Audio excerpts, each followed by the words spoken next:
Justin Timberlake, Cry Me a River. That was, I would be coming home from middle school. TRL, Carson Daly was running across the screen. And that song was basically 2000 to like 2003. That and 50 Cent were battling it out for number one. That song reminds me of the hobby influencers. If you see anything that's not basically kissing their feet and, bowing down to them, that's the responses you're going to get. They're going to call you. You're going to complain and whine, but whatever. That's not what today's show is going to be about. It's going to be banter between Cage and I, because I just feel this is going to be one of those episodes we are going to be vehemently opposed on whatever topic we're going to have. Really? So, Cage, we didn't talk all day yesterday, thank God. It was a little detox. What happened in your world on Tuesday, November 1st? A lot of walking, a lot of candy. I will tell you, I was happy on Monday for Halloween. It was a good time. My daughter is 13, and she went out with friends, and you get to that age. Ian, who is still 9, was an inflatable dinosaur. It was a lot of fun. It was cute. And we came back here. We were going to watch the World Series, and the World Series game got rained out. And we thought we were in for the night around 7:30. And Ian came downstairs and was like, "Hey," said to me and my wife, he said, "Is it all right if I put my costume back on and we go back out trick or treating?" I said, "Of course, let's do it." Yeah, let's do it. And he went running upstairs and put his costume back on, and it wasn't the easiest thing in the world because it's this like inflatable dinosaur thing. It's got like a fan that's like got a battery pack and it blows up, so it looks like he's like riding a dinosaur. It's pretty funny. They didn't have costumes like this when I was a kid, and it was not the easiest thing to walk in. So he's walking around the neighborhood and the whole deal. So here it is from 7:30 to like 8:30 at night. We went for a walk, and a lot of houses were happy to see him because they were like, no, don't just take one, take everything. Like no one else is coming, and we don't want to eat this candy. But I had a moment there, I guess, a dad moment where. I don't know how many more Halloweens I'm going to have that innocence. I don't know, how many more times, maybe no more, where he's like, yeah, I just want to go out and trick or treat. I just want to go out. And I'm like, why do you want to go out? He's like, I just want more candy. He doesn't even eat the candy. He doesn't even like he was happy when someone gave him banana flavored Laffy Taffy because that's the kind of candy he likes.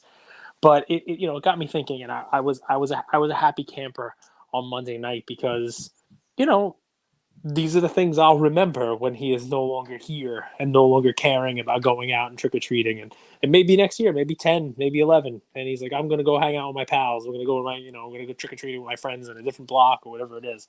Or just not care. By the time I was 10, I was throwing eggs at people. So different kind of Halloween, I guess. I don't see anybody do that anymore. I don't see any shaving cream, toilet paper, eggs. I don't see any of that around here. It's I guess I live in cancelable offense, kicked out of school. I guess. That used to be the thing, man. You got off the school bus or the city bus or whatever bus you were getting off of, and you were just like, all right, let's find the stash of the menthol shaving cream because that burned your eyes, and the eggs that you left outside for a couple weeks because those stunk when you hit somebody with them. Yeah, man, there was some tactics going on. But anyway, I enjoyed it. I had fun. Then. We watched the World Series game last night, which was a lot of fun. I'm not exactly rooting for anybody. I think the lean is the Phillies just because obviously the Astros just knocked the Yankees out and that's a rivalry there. But I wouldn't say I'm, rooting for the Phillies. It's not my team. I've been a Bryce fan for a while. So I guess, if I had to lean, like flip a coin, which one, makes it. I was happy when they were hitting home runs last night. It was fun to watch. But yeah, that was my your Monday, nature, Tuesday. And correct me if I'm wrong, is you're a root against, not root for. So I root for the teams that I like. I root for the Raiders, even though they are terrible this year, and I'm not going away from that. No, I would say you root against the Chargers and the Chiefs more than you root for the Raiders. No, that's just the way that it is right now because you've only been in a hobby for 2 years and you only know anything about anything for the last 2 years. Are we talking about the hobby or sport? Yeah, but that's all we talk about. So if you're going to make a judgment about what I root against, obviously it's got to be the hobby. So No, over the last 2 not years, the true. Raiders haven't had anybody to really cheer for, right? So I don't have a Mahomes, I don't have a Herbert, I haven't had a talented, young quarterback. I haven't had anybody who's hobby relevant to go out there and cheerlead about them. The team itself, I'll cheerlead about. You know what I You just mean? had Aaron Judge hit 62 home runs this year, Cage. Yeah, Aaron Judge was great, and we said to buy Aaron Judge in the beginning of the year. We loved Aaron Judge, and we were rooting for But Aaron Judge. you'd rather see Altuve fail than Judge succeed. Well, right now Judge can't succeed because Judge is no longer playing. So you have to be smart here, right? I can't root for the Yankees right now in the World Series because they're not in the World Series. The only teams that I can either root for or root against are the Astros or the Phillies. When the Yankees were playing the Astros, clearly I was rooting for both Judge to succeed and Altuve to fail because both would have been good for the Yankees. But, clearly is a loosely used word, but yes. Yeah, sure. All right. So what else are we going to argue about today? What are your talking points du jour? I enjoyed your NBA special, man. That was very, very good. I enjoyed your chat with Cajun about like which young guys, the whole deal. I would tell you this, and I'd love to get your take on it. As basketball goes, the hobby goes, and it wasn't always like that. That's kind of like a recent phenomenon. Would you agree with that? Would you agree that basically like if the basketball market is strong, the hobby is strong? I haven't seen enough of the market cycle through. Like this last 2021, the 2022, this year, I've never felt more of a quarterback interest. Like all the like 1 through 10, from Josh Allen, Mahomes, and Herbert, who were like the cream of the crop going into Brady and Rodgers, and then all the way down to like Mac Jones, and people were paying huge money for Justin Fields. Yep. So this year, I would say was so much more football than basketball. Cade, for example, who's the number 1 pick on Detroit, and I don't know what you guys think if he's if he's going to be that guy. We always say that guy. But Cade and this class, even with Scotty Barnes, they're not demanding a premium like the football quarterbacks did. Yeah. And I mean, what does that guy mean, right? I mean, Cajun was saying that's a guaranteed All-Pro. But does that matter? I mean, that's a guaranteed All-Star, All NBA. Does that matter? I mean, that's the top 15 guys in the league, right? All NBA first, second, and third team. I mean, Trae Young, he's All NBA, and no one really cares. He had 10 turnovers the other day. Yeah, right. And he's averaging 25 points or whatever. But listen, the 10 turnovers are going to be a new part of the game, right? You don't want to have that every game. But if the entire offense runs through, and you're going to be taking that many shots and every possession, and you're going to be increasing the amount of possessions you get because it's 3-pointers, it's quick, it's not using a bunch of the shot clock, and the analytics say get the ball and shoot, and get the ball and shoot again. There's going to be more possessions and more opportunities for turnovers, which is shots are not turnovers though. Turnovers are poor passing, poor fundamentals, passing with one hand, passing behind the back. Correct, but the more possessions you have, the more turnovers you're going to have. Just like the more shots, if you have more possessions, you have more some sort of outcome, right? If you're averaging 5 turnovers and you double the amount of possessions you get, you can average 10 turnovers. I hope he doesn't do 10 per game. But the funny part is, we've talked about this a bunch of times, like scoring. Do you know if you average 20 points a game right now in the NBA, which used to be, I mean, for me, cycles ago, made you an all-star, made you, one of the top 5 guys in the league, probably averaging 20. So I get about averaging 36.8 like Luka's doing. If you average 20 points in the NBA right now, do you know what rank you would be in the NBA? I mean, it's only 6, 7, 8 games in. 40, exactly 40. Like you hit it on the nose. There would be 39 guys in the league right now who are scoring more than you. I looked that up this morning, which, 20 points. I remember the beginning of this cycle. I remember you and I talking about players like SGA, who's a good person to talk about, like Devontae Graham, who I talked about, these guys. And we used to use that as like a measuring stick, right? Because before this crazy run, it used to be, hey, that's a guy who can average 20. That's a guy who could do 26 and 3 or something like that, be an all-star. Now you average 20. And what's even better, what I looked at is you look at how they're averaging 20. LeBron's averaging 25 a game on 22 shots. Luka's putting up 26, 27 shots a game on average. It's insane, the amount of just chucking. About a quarter of shots of the whole team. About a quarter. Yeah. Probably even a little bit more. Yeah, more on Luka, it's more. Luka's usage was more. Jaylen Brown scoring, 20 something on a lot of usage, a lot of missed shots also on him, a pretty not so great field goal percentage.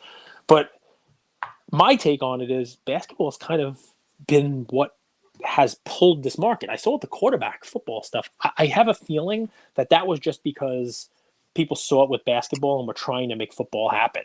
They were trying to turn football into it. We see it with, recently with the PMGs following basketball. We saw it with the quarterbacks following, the basketball stuff. And I think, what winds up happening is, you don't have the same type of success as basketball has had, with the NFL. Jalen Hurts as the exception.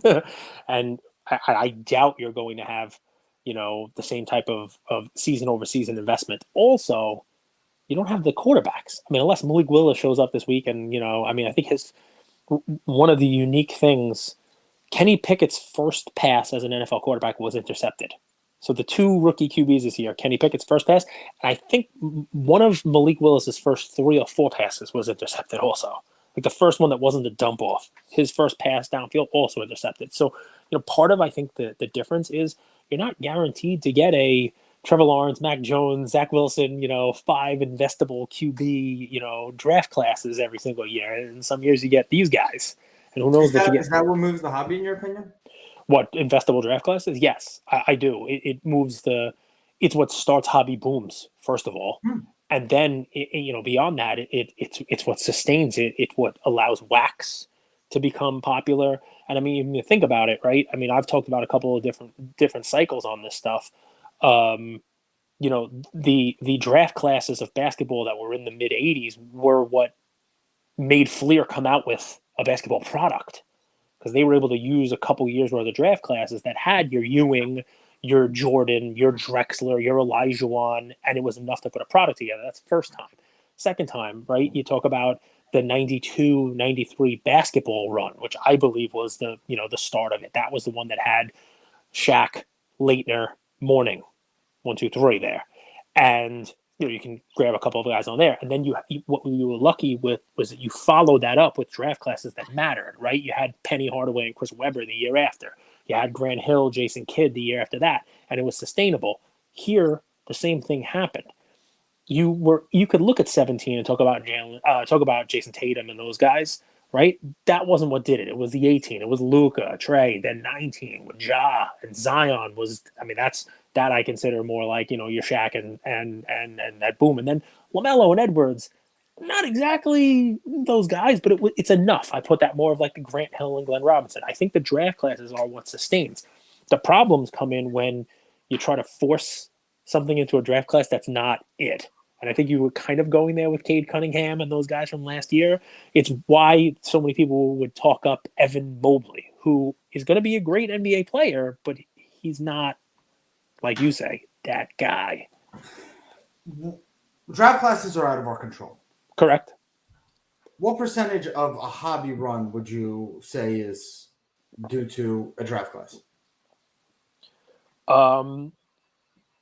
It's probably one of like 4 or 5 good ingredients that go into the sauce. Let's talk about the other 4 or 5 ingredients.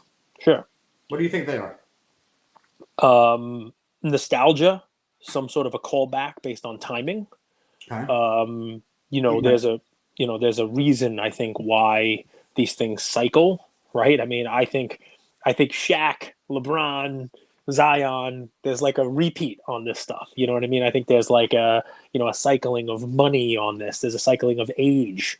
Same thing with like, you can go back to like Pokemon, right? Like there's a reason why Pokemon was something that kind of blew up during the cycle. It's because, the kids who collected it in the late 90s, early 2000s, they're now working. They now have some money, and this was the call to nostalgia.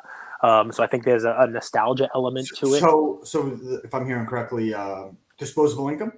Well, that would be definitely another one. Okay. And obviously the overall economy, which includes disposable income, which includes, craziness at the time, right? So if you think about it, right, 92, 93, 94, that 90s there, the economy was coming out of, a little bit of a funk and improving. That was, Clinton, and the whole, it was a good time. 2000, the economy kind of, was .com bubble. Then 2001 was was a collapse from 9/11, and the market was just starting to turn back around when we hit with LeBron. So overall finances were also, kind of turning around. This time around, you had the COVID stuff. People were home, they had disposable income and nothing else to do with that disposable income, right? And money was cheap. It was easy to get money. I mean, interest rates were, on mortgages were like 3% instead of, 8. So, So there's nostalgia, disposable income, macroeconomics. draft class in there as well. Yep. So if I'm hearing this correctly, your hypothesis, your theory is this hobby is at the whims of the greater economic climate. That's part. Yeah. I mean, the hobby itself, it shouldn't be a surprise that prices don't usually thrive or see those X's. We like to talk about 1X, 2X, 3X, 5X. We don't see those X's in times where there's economic turmoil, right? I mean, and luckily the draft class. I mean, who was the 2008 draft class? I don't know. Exactly. So we don't have a situation where the economy was bad and a draft class was great enough that we remember it, right? So 08, when real estate bubble burst, bad market. Nobody talks about what they collected in 08 because nobody was collecting stuff in 08, right? 1999, 2000, 2001. Who we collecting? Who's the guy who got us through that? I mean, we were Kobe a few years in, but nobody was collecting Kobe's 50-year cards, and nobody knows who those draft classes were, partly because they weren't good draft classes, but because also everybody was worried about what was going to happen to their money because the dot-com bubble burst and because 9/11 happened, right? I mean, so you can kind of say, but the good part about it is that the market always cycles back up, and we cycled back up here, and now I think what we're seeing... With the same people or with new people? This time around, it was a lot of new, but there's always the same people. I mean, the people who did really well this time What around... What percentage of the hobby do you think has stayed through just even 2 cycles? I would say a third.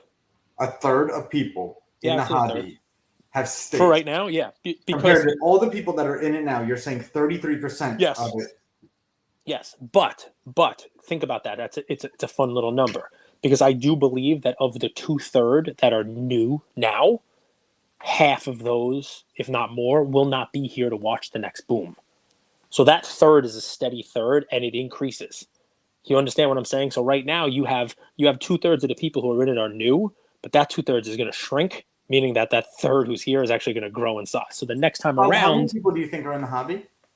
How many people are in the hobby? Yeah. Thousands of people are in the hobby. I mean... 10,000?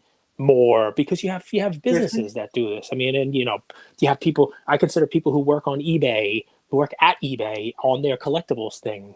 Those are people in the hobby. People who are on, people who work at Collectible. People who work at PWCC. There's people who work at Topps. What percentage of high value cards? Who do you think owns most of the cards in the hobby? How many? Well, what do you consider high value? Like $100,000 or more, $50,000 or more, $20,000 or more. Well, that's probably a much more doable number. I mean, I know a lot of people who own $20,000 cards. If you're talking about even more than that, yeah, a lot, definitely a lot. More than 500? Definitely, who own more than, especially with this last run up, more than 500 people that own $20,000, 100%. How many people do you know that own over $100,000 cards? It's probably less than that, but I know several who own over $100,000 cards, especially with this last run up. And keep in mind, I was not one of them before this run up. I now am. So there are more now with this most recent run up in cards. So, but that is everything though. I mean, that's the world. That's where you get the whole, that's where you get the whole 1%ers, right? I mean, isn't that the vernacular of the hobby? Like if you're a millionaire, you're not really rich in America, but if you're, you're not really a 1%er, you're in like 2 or 3%. But if you have $10 million, that's like real wealth. And most people, like myself included, fall well below that. So yeah, I mean, I think the hobby is look, part of one of the stories I posted today is the hobby is going through the same stuff that a lot of other things are. I talked about the real estate market in Phoenix. Today I talked about like secondary watch sales, right? And there's indexes that track Rolex and Patek Philippe and luxury watches, and they're down 21% since April, just like the hobby is. Some segments of watches are up though. So, it's like everything else. I mean, those are the Jalen Hurts watches, I guess.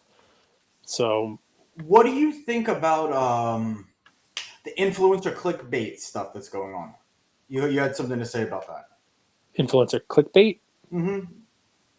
Like I've seen a lot of influencers have come in the last 2 years. Yeah. Or like when things are good, they're like, "Hey, look how amazing this is." When things are bad, they're like, "Hobby's coming to an end."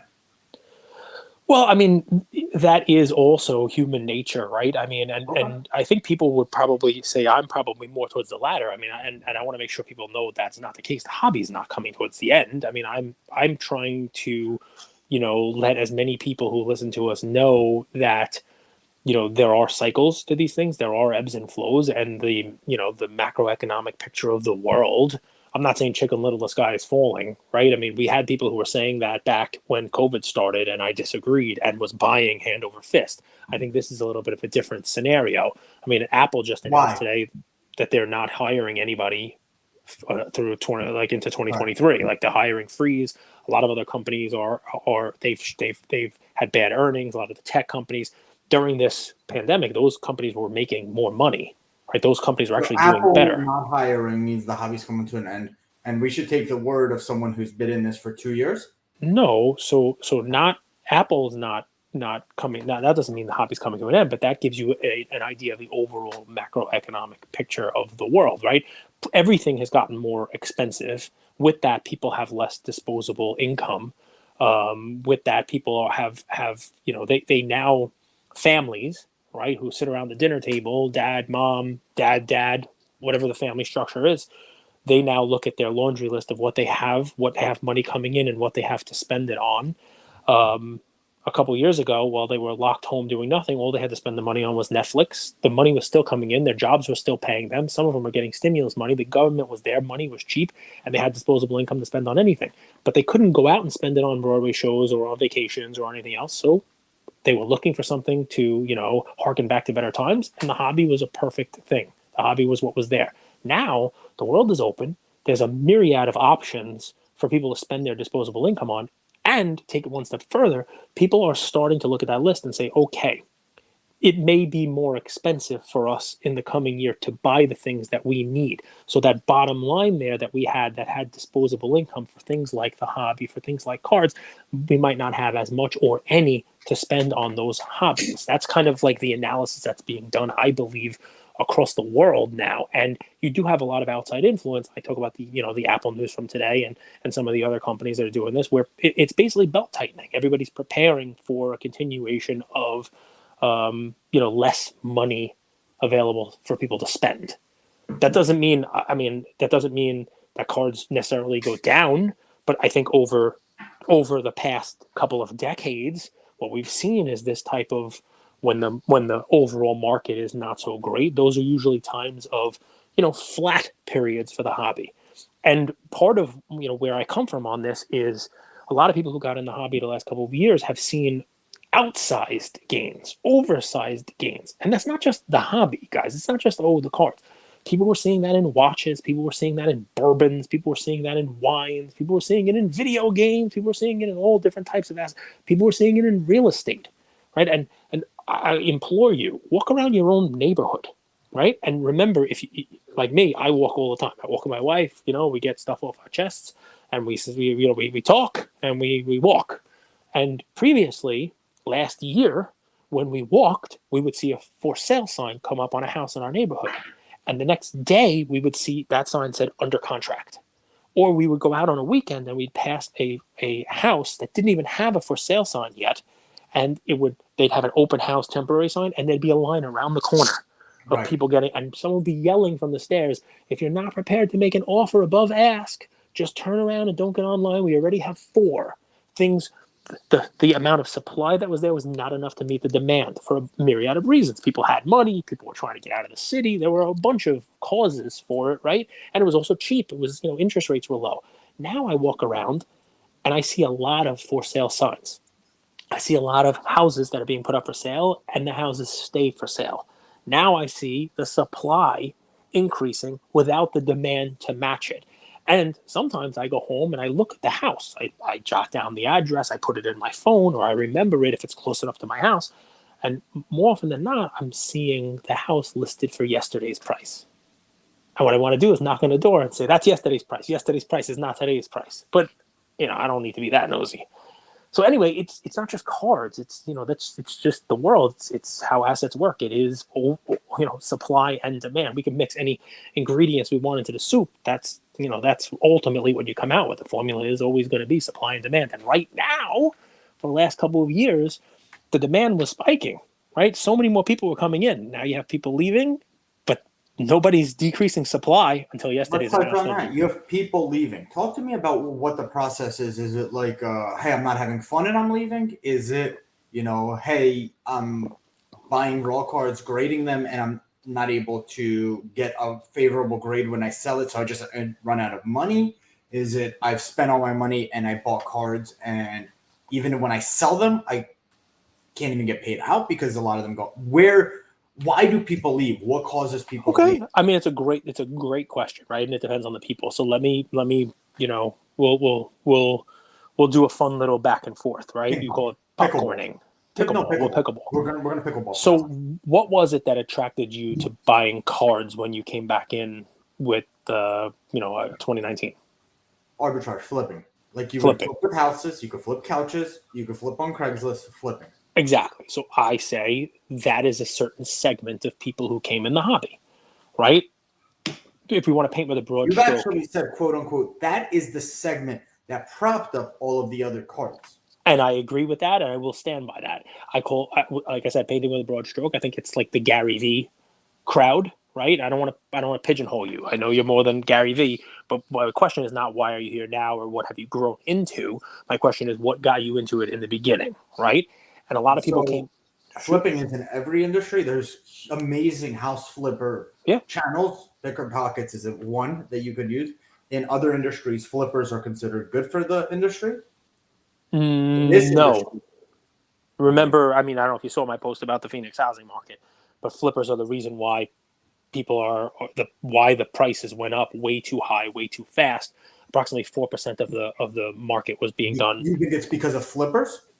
The research shows that it's because of flippers and iBuyers. Funds that came in. Or the article shows? The article, which is based on research. Because I could counter that and say, there's private equity and hedge funds that are buying up a lot of real estate right now. But that was the two iBuyers. That is the private equity funds. Yes, 100%. So, do you think somebody with 100,000 is the reason why these prices are going up, or do you think someone with 10 million, 20 million, 50 million, unlimited liquidity who could buy up way more inventory than an individual flipper? Yeah, it's both. But both of them were looking to flip. Individual flippers. Okay. The flipper is basically just getting by enough to earn a little bit of a profit to pay bills, reinvest in the industry, cover costs. No one got rich on flipping. They use flipping to get into something else. Correct. Hedge funds have infinity money, an endless pool of money, where they actually have relationship with the banks, and they say the bank will go to them and say, "I'll lend you basically unlimited capital at X%." Correct. So, but both of them are equally, part of it. And equally, I mean, by volume, the funds are clearly more, but there are a lot more flippers too. Yeah, there are a lot more flippers too. But I mean, individually, there's a lot more flippers, but one fund is like. But one fund it equates to a massive amount of flippers. Yeah, sure. And those guys are right now in the housing market. The funds are losing more money. They're looking to sell. In that specific market, they're actually selling at $100,000 less than what they bought them for. Some of these houses, the average price is $400,000 or $500,000 house. They're actually taking 20% loss just to get liquidity out and avoid further losses. A lot of them are. That's just one market, right? But if your point is that the funds are losing money, the flippers don't need the money isn't equal. The flippers need the money to survive. The funds are just going to go bankrupt, and the individual people won't get hurt. I mean, I can't tell you whether or not that's true or not. I mean, people losing money and funds losing money. I mean, I know. Have you ever heard of long-term capital management in like the 90s? Of course. They bankrupted and went absolutely nuts, and took out so much debt and leverage. The guys were fine. They actually made millions. I'm sure that the individuals behind it figured out a way to insulate their own personal finances. Yes, I'm sure of it. And I'm sure that's probably happening. I mean, listen, that market, the biggest buyer was Zillow, right? So I'm sure the CEO of Zillow is doing fine. I'm sure the people who, even though Zillow themselves are reporting horrible earnings and the company is looking like crap now, mostly because of this. But at base. 96.6 million in funding is how much Zillow has, just according to Crunchbase. So but at base though, both the individual flipper and these funds, let's just call it funds in whatever market it is, right? Sure. Whatever asset class it is, it's a fund, right? Both of them are coming in to try to do the same thing. Yes. And that's not collect. Correct. Okay, so that in and of itself is where the conversation starts, right? You say Right. people are leaving, right? So let's talk about that. Why do they want to leave? What Right. it's I think to talk about why people may leave the hobby, you have to first talk about why they came in and whether or not what they came in for is something that's still available to them in the hobby, right? What makes it available would be my next question. Because I have three You components. said what makes it available? Yes. Sure. Okay. What are the components? Manufacturing, being able to pull cards Yep. buy a pack for X and have potential upside. So that's number one. Yep. Number two is low grading costs, fair grading. Yep. And the other is being able to liquidate, being able to actually find a way to sell. Those are the three components. Those are the Correct. Those are the three big elephants in the room in our hobby. It's manufacturing, it's grading, and it's everything, right? If in a housing market, you have to have the availability of houses that are able to be turned. Then you have to be the ability to actually turn them, either paying for a contractor, raw materials, you name it, at a price that we can actually still now create a finished product. And then after that's done, after the house has been fixed up at a price that works, we have to be able to offload that at a profit. Same thing, buying the right stuff raw at a right price, being able to grade it at the right price. It's like a home.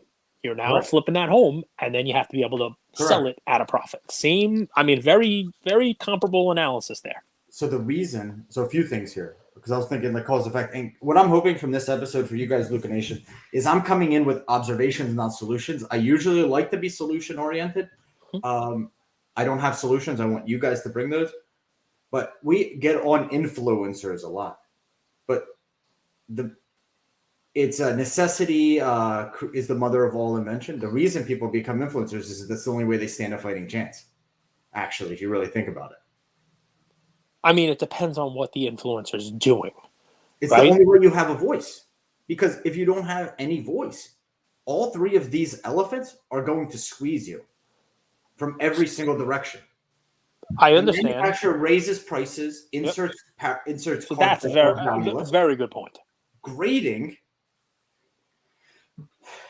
it depends on what you're using the voice This for. is why we love PSA. Despite PSA's long turnaround times, upcharges, all that stuff, we know that the only way we can make money is hit that 10. There's your moneymaker. And we have no option. We're squeezed that's the moneymaker. Doesn't matter where else you go. And then you have sales, being able to liquidate. And now eBay is, with the authenticity guarantee, is sending back thousands of cards to their biggest salesperson and saying the description didn't match.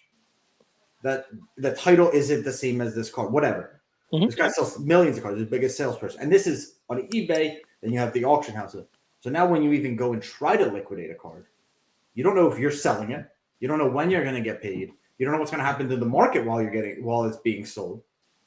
So you're from the get, you don't know if the product that you're buying could be profitable.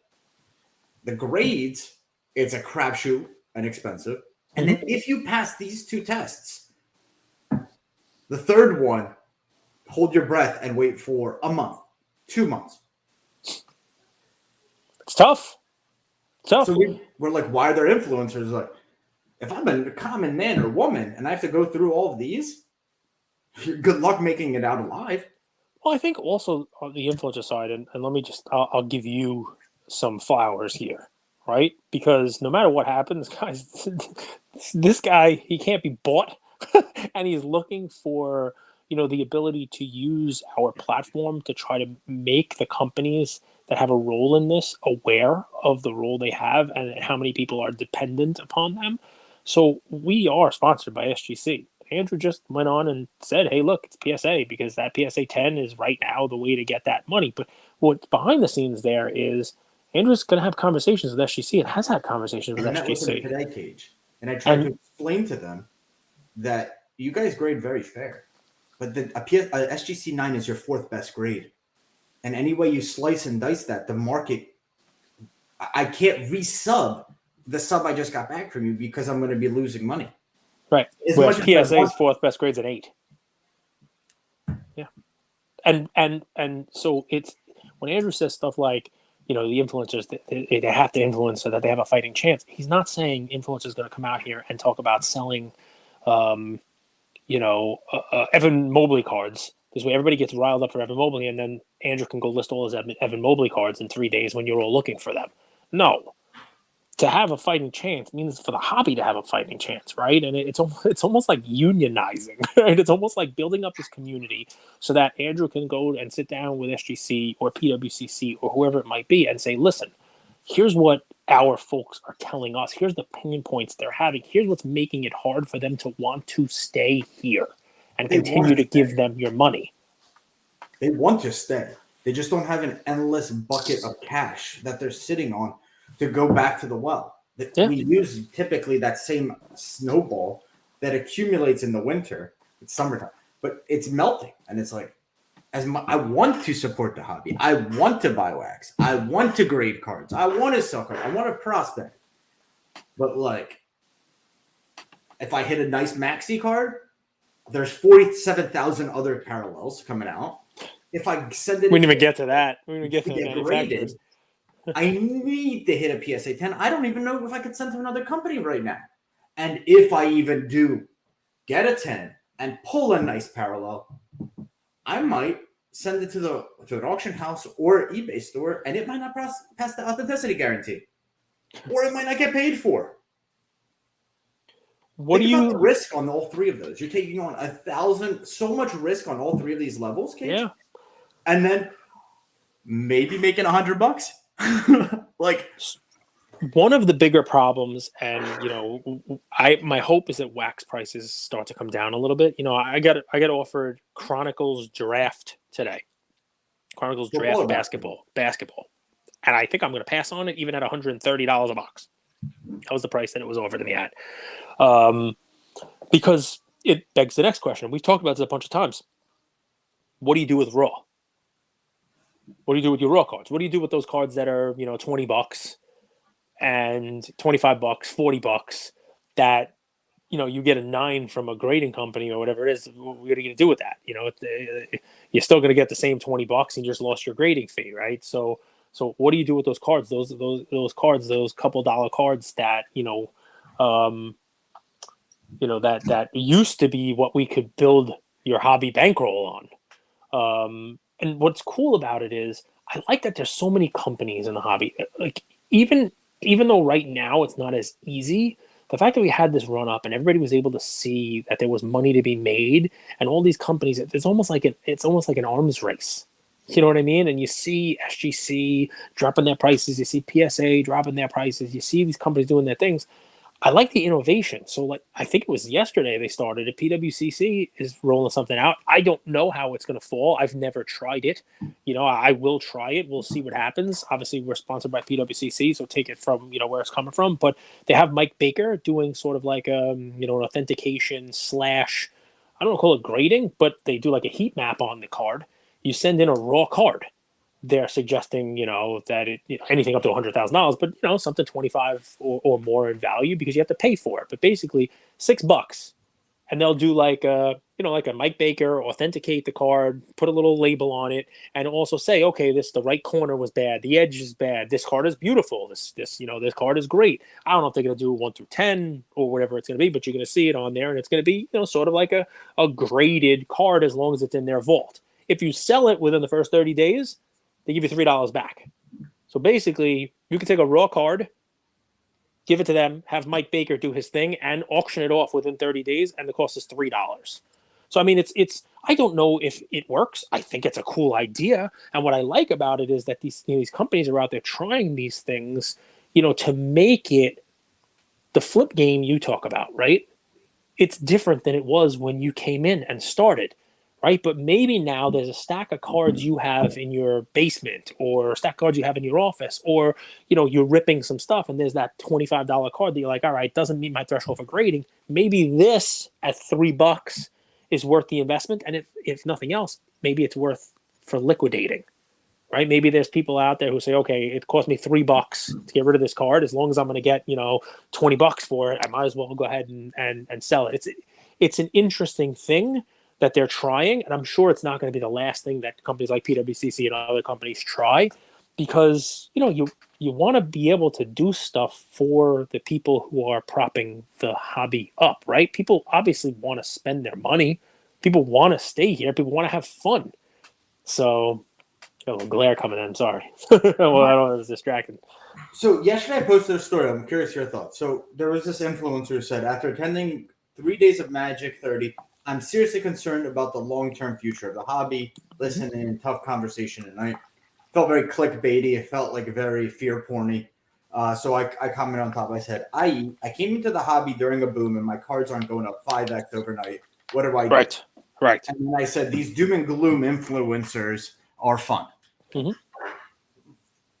Correct. I would call it mild, maybe like a little spicy sauce, but like mild. Right. How would you describe that? 100% mild. And what I think happened, and by the way, so we throw it all out there, right? This was Laura Don Diego posted that she just got back from, I think it's called Magic 30. I'm not a Magic expert at all, and that she has concerns about the hobby. So let's start there. And Andrew's response that he just read you is in response to that. I think the issue was that I don't think she meant the hobby overall, as in sports cards, Pokemon, the whole deal. I think she meant the Magic segment of the hobby, that she has concerns about the future of Magic or Magic's role in the hobby. It didn't say that, right? And Andrew read it as the hobby and was like, what the hell is this? The hobby's fine. And, from that regard, reading it as the hobby, 100%. I actually tuned into her live last night, and it was good. Her brother was on there, and what they said about the Magic, it rings true. They said that basically it was a room full of white bearded men, 35 and over, and nothing else. No kids, nobody ripping, nobody rapping, no. And what they were concerned, not just them, but I think they were being told this by the people who have big money cards. People who are there are like, the thing that worries us the most is the lack of youth, the lack of new blood in the hobby, the lack of people coming in and growing it, right? There's no fanatics coming into Magic the Gathering to bring kids and sport fans and the whole deal. So I think that's kind of what they meant. For sure. So that's, it was a fun lesson learned, especially following my, my Halloween with my son and, the youthful innocence and the whole deal. That's kind of, part of the mix. You know what the last Alcaraz card sold for in the weekly? You're talking about the same one that started off with. Was it 30? That's 9 auto.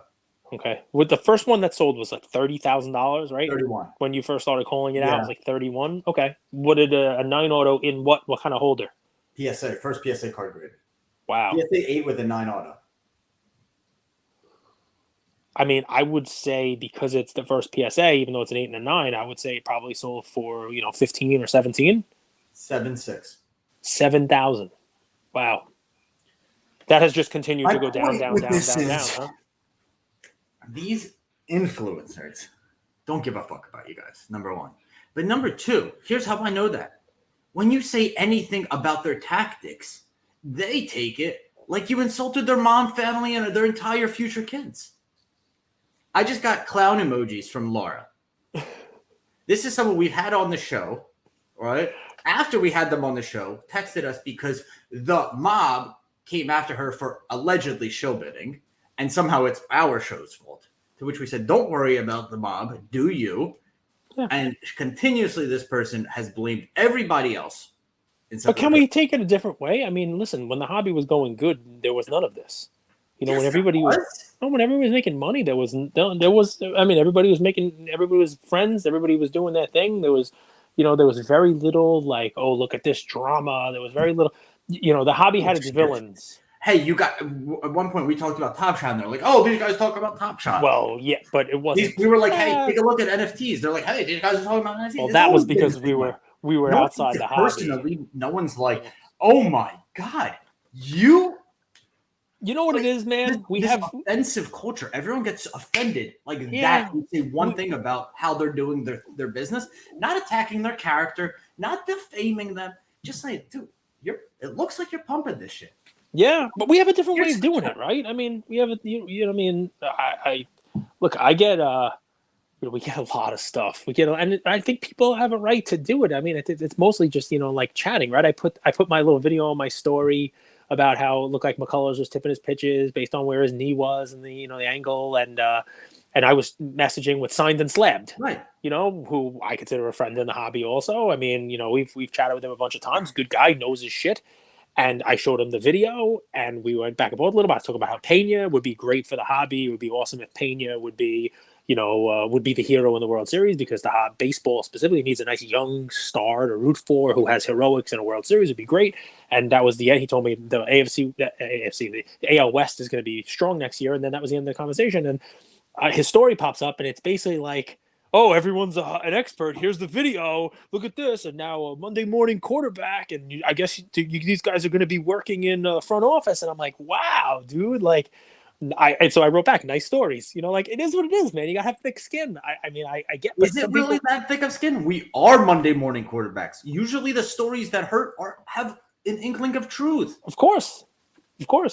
But I mean, my take on it is the flip side is, if you go back to what we were talking about and how the hobby is tougher to navigate when the overall financial picture and the overall economy is going to be tougher, then obviously people are going to be on edge for a bunch of reasons. Number one, not making as much money. And that already gets people on edge, right? I mean, go back to Trading Places and watch Eddie Murphy talk about why the pork bellies are going to go down and the Dukes shouldn't buy at $60, right? Because it's Christmas time and the wife's yelling and the kids aren't going to get the G.I. Joe with the Kung Fu grips. When your money's tighter, everybody's tighter, right? Everybody takes stuff a little more personally. So that's number one. Number two, right, is there's going to be less of us. So I think if you want to just distill it down, the thought process is those of us who are going to remain through the down and the back up have a responsibility to kind of, police one another, but also kind of, be a team and put on a better air, a better, for those folks that we're going to try to bring in next time around. Because look, you want to come into the hobby and have fun, right?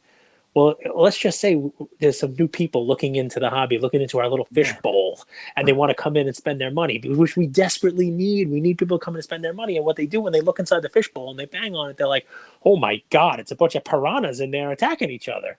Do they want people in their circle jerking each other? Will that entice them? At first, sure.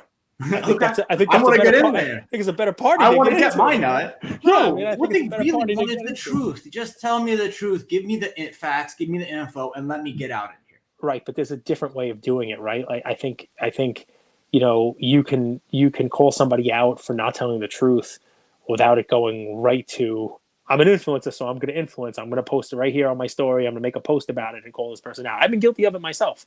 And I don't want to say lost. We give too much credit to stories. Like we act like stories are some kind of bulletin board that's posted all over the country. That is where we talk. Like that is how you influence. Here's what I saw, and then people go into groups. They're like, I don't agree. I sort of agree. I disagree.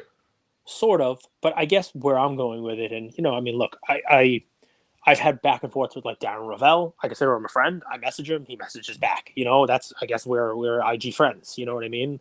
I show him something I bought, and he's like, "Nice piece," like that kind of stuff, right? I mean, I'm not going to his kids' hockey games yet, but I consider it's a weird space, man. And there was a time, if you remember, where I did exactly what we're talking about here, where I saw something that I didn't think was, was kosher. I don't even want to say kosher. I saw something that I wanted to let people know that I thought a little measure of caution was warranted when I saw the prices for tickets. Remember the ticket stubs and the whole nine yards. And basically my message was, P. Ryan still doesn't. He blocked us on Luca Tiger Brown. So and what P. Ryan's message was, and maybe he'll hear this, maybe he won't. To me, and it's something I've tried to take, right? Because Muhammad Ali, man, you either win or you learn, right? So I'd like to win and learn, if I can. What he Don't messaged get in me front of a was, man and his money or a woman and her money. no, That's what he really the truth. I mean, that's part of it That's too, really right? the What you truth. have to realize, if you're going to get in front of someone's money, that you have to realize that the reaction is going to be different. But what P. Ryan said was, hey, you know, we've spoken before. You know, if you had a question, you know, send me a message. You know, send me a DM. Just send me a message, and we could talk it out. And I try to do that now. And P. Ryan, lesson learned. You know, I mean, I get it now. I don't think that alerting people to the fact that ticket prices were at an astronomical number, and that people should use a little caution where the market was. I don't think there's anything wrong with that either.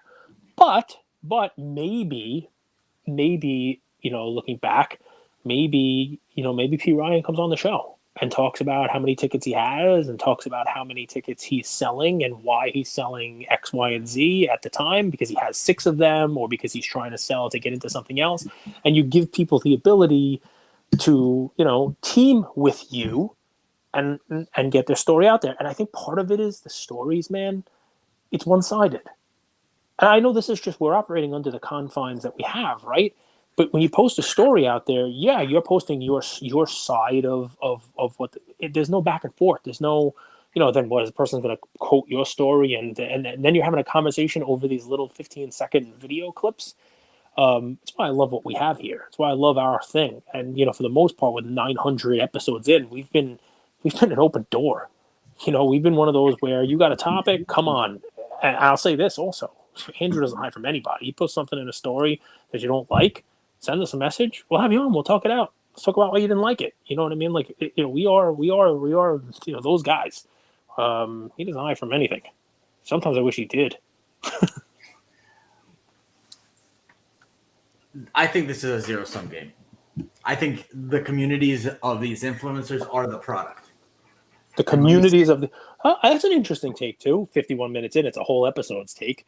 The influencers are more worried about farming their engagement and growing their community than the cards or the you know, the tangible assets that they're talking about. It's a very, very good topic. I'd love to talk about that. I sell that to sponsors. Create demand. I sell cards. Steal underpants. I mean, and when either of those gets harder, you push one little button. It's never. Here's why I disagree with you. It's how could you have possibly said something that disagrees with me? Clown emoji, clown emoji. How could you have said, I've known the Alcaraz name for years. How could you have possibly said that?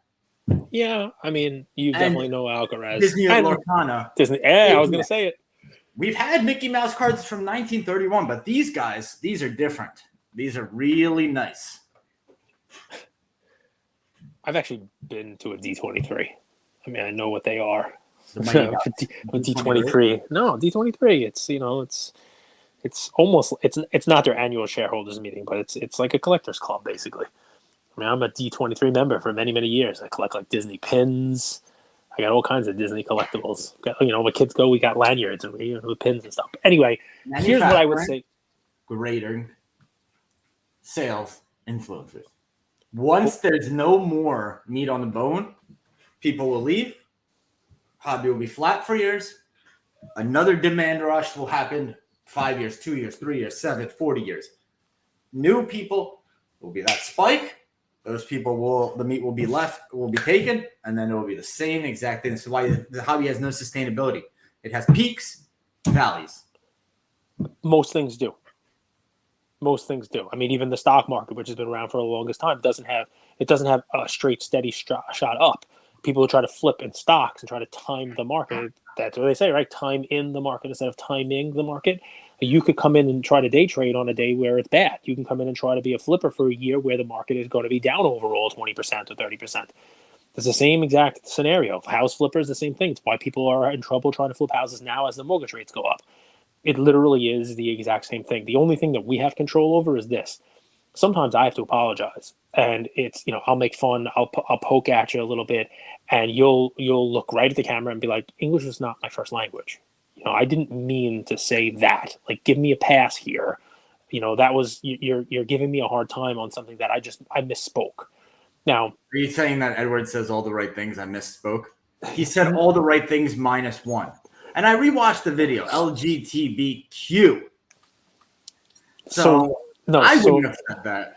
But here's the fun. I'm not talking about that. What I'm talking about is while hobby influencers speak English for the most part, their language and their posts and their messages are confined to the space that they post them in.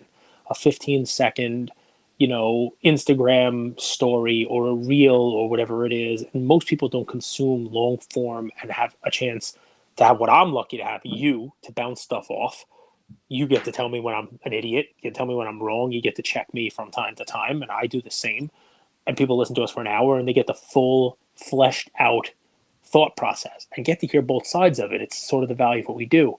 What I would say is a little bit of grace in realizing that these hobby influencers, like you sometimes,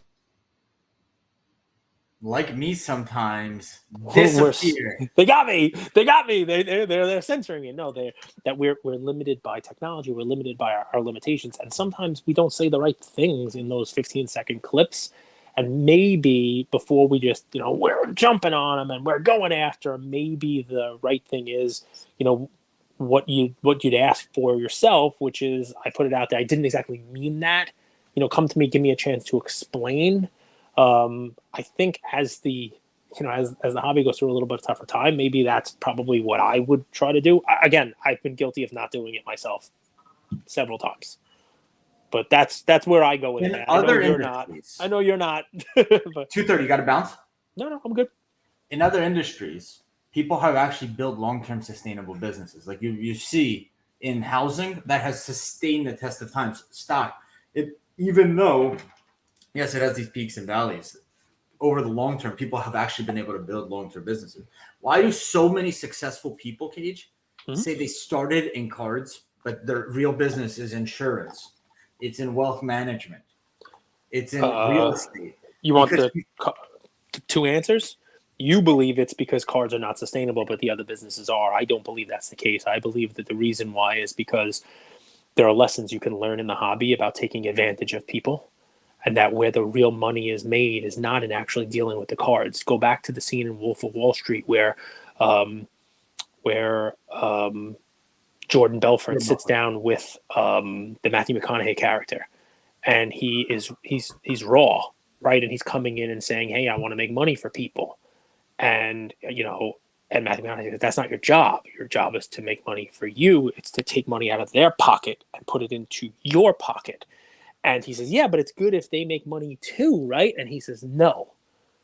It's great when they've picked a stock, when they've got a winner, they've got that money, they've turned their money into more money, but then it's your job to have another idea, this brilliant idea, another stock for them to put that new money into." So you could say the market is different. I'm telling you it's not. I'm telling you it's exactly the same. The people are the same. You have collectors, you have the people who are, with the cards, people who are buying the stocks, and then you have other segments of people who believe their job is to take money out of your pocket and put it in theirs. So I agree with all that. I actually don't think that cards are not sustainable. I just think that the companies, manufacturing, all the ones I mentioned, and what you just said, I don't know anybody else who's telling their audience that stuff.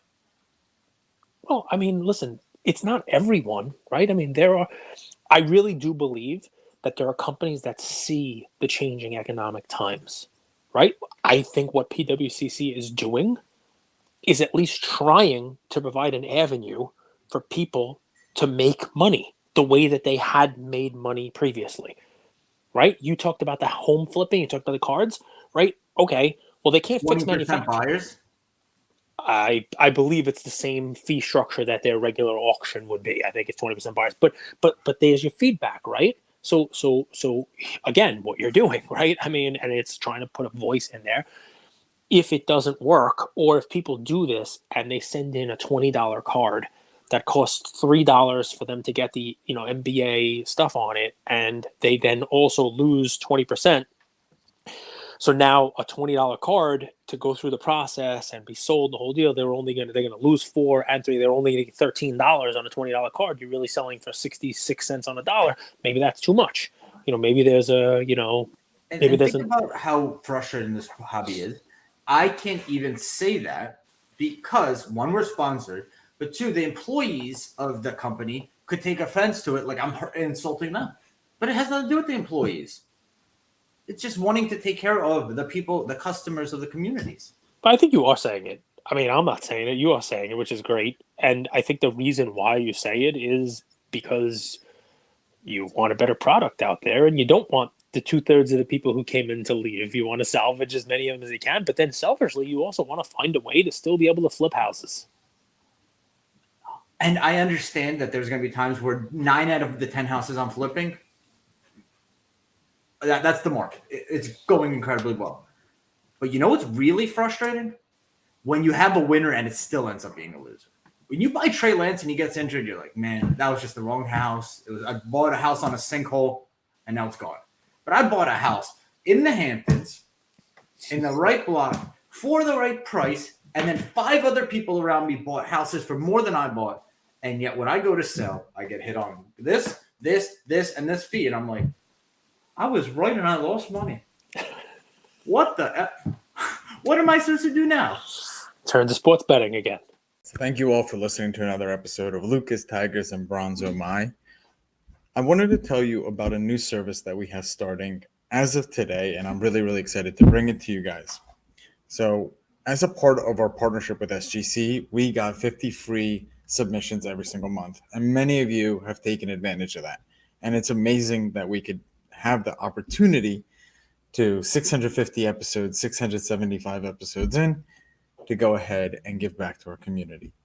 As people were sending those cards in, they asked, can we send 5, 10, 20 more cards to you guys? We'll pay for it, but we wanted them graded with SGC.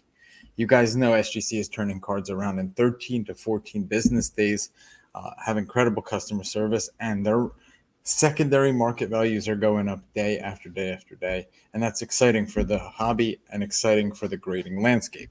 So we didn't want to just rush into it. We wanted to do it right. And what we did was I relocated here to Boca Raton, Florida. I opened up a P.O. box maybe 5 minutes away from SGC, and I will be hand delivering and hand picking up the cards. So you don't have to worry about anyone else touching your cards. It will be me, and I will update you every step of the way. So here's how it's going to work. I'm going to personally pick up the cards from a P.O. box, prep them, new card saver, new penny sleeve, and deliver them to SGC every single Tuesday. Why Tuesday? Well, it lets the stragglers over the weekend come back through on Monday and gives me a day to prep, and it basically gives SGC the entire week to work on grading those cards. Once your cards pop, only then at the end of the process will you be paying for the service. It's $25 per card, simple as that, and the turnaround times have never been faster. We're hearing right now 13, 14, less than 20 business days. So there it is. 9170 Glades Road, number 135 is the P.O. Box in Boca Raton, Florida, 33434. 9170 Glades Road, number 135, Boca Raton, Florida, 33434. Of course, you could shoot me an email or shoot me a text anytime, and I'm always available. Many of you already have my email. It's iamandrewgoldberg@gmail.com. or my cell phone number, 215-519-9154. Reach out with any questions. I could walk you through the process. I've hopped on the call with quite a few of you, and I'm happy to do that. Love you, Luca Nation.